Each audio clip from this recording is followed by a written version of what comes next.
Oi, hoje a gente vai mergulhar de cabeça numa das décadas mais peculiares da moda. Se prepara para uma viagem de volta para o brilho, para o excesso e para a pele à mostra dos anos 2000. Bora entender o que foi tudo aquilo.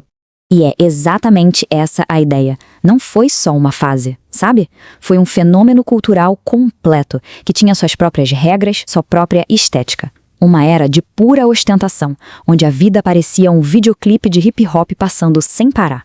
Essa é a grande pergunta que a gente vai tentar responder. Porque, olha, nada naquela época era por acaso. Tinha uma lógica por trás de cada calça de cintura baixa e de cada óculos colorido. E a gente vai descobrir qual era. Para começar, a gente precisa entender duas forças que basicamente definiram o visual da década.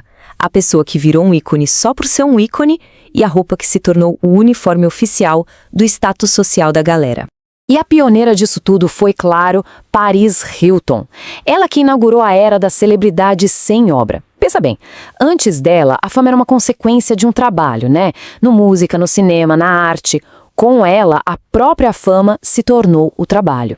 E ela tinha uma fórmula, não era à toa. Era uma combinação perfeita de ser herdeira, ter muita exposição na TV e uma estética toda calculada. O rosa, o strass, o famoso That's Hot, tudo isso era parte de uma marca pessoal. Ela podia parecer fútil, mas na verdade era uma estrategista genial da própria imagem. E aqui está o ponto crucial da história. A Paris Hilton foi basicamente a matriz do que hoje a gente chama de influenciador.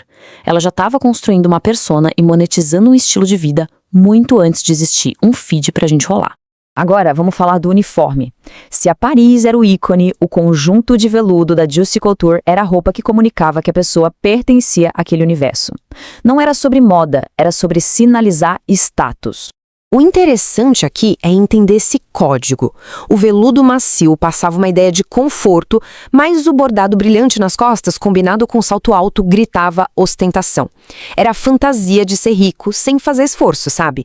De poder sair de casa com o que parecia um pijama e mesmo assim ser o centro das atenções. E é aqui que nossa análise fica um pouco mais séria. Porque a moda Y2K não era só sobre o que se vestia. Era fundamentalmente sobre o que se mostrava. O corpo acabou virando a peça principal do look. E nenhuma peça ilustra isso melhor do que a calça de cintura baixa. Ela foi um ícone, com certeza, mas também foi o símbolo de uma pressão estética absurda que definiu a relação de uma geração inteira com o próprio corpo. Essa tabela mostra perfeitamente a lógica por trás desse visual. Cada peça tinha uma função bem clara: expor uma parte específica de um corpo que também era muito específico. A roupa não foi feita para se adaptar ao corpo, era o corpo que precisava se adaptar à roupa. E essa frase resume perfeitamente o impacto. Era uma tendência? Sim, mas era uma que carregava uma mensagem bem clara e para muita gente bem prejudicial, a de que só um tipo de corpo era aceitável para participar daquela moda. Aquele foco na barriga de fora, que foi imortalizado por ícones como a Britney Spears e a Christina Aguilera, ganhou um novo significado. Na cultura pop da época, não era só sobre sensualidade, era sobre projetar uma imagem de poder e de autonomia corporal, quase como uma declaração de controle num mundo que observava cada movimento. Agora vamos para a filosofia geral da época.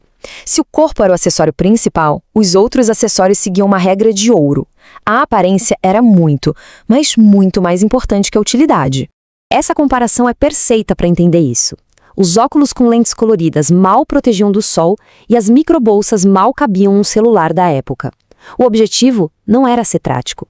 A mensagem da microbolsa era tipo: eu não preciso carregar nada, meu estilo de vida é assim. E tudo isso se encaixa numa estética maior, que a gente chama de Y2K. Era a visão que o início do milênio tinha do futuro. Uma mistura de tecnologia, muito otimismo e um toque de ficção científica meio pop.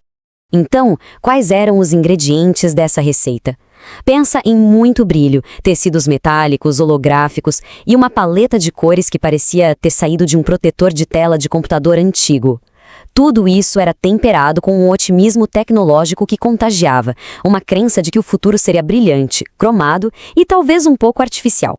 E, finalmente, vamos conectar todos os pontos. Porque a estética dos anos 2000 pode parecer uma coisa distante, mas as ideias que sustentaram tudo aquilo são a base do nosso mundo visual de hoje. Esse resumo é perfeito.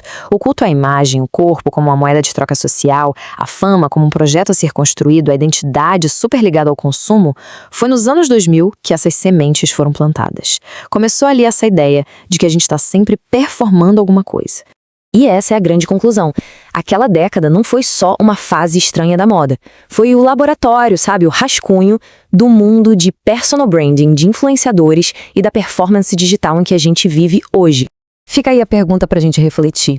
A estética mudou, a tecnologia evoluiu, mas e a lógica central de construir uma imagem e de performar uma identidade? Será que ela realmente foi embora? Ou será que a gente só encontrou uma plataforma muito mais poderosa para fazer a mesma coisa? Vale a pena pensar nisso.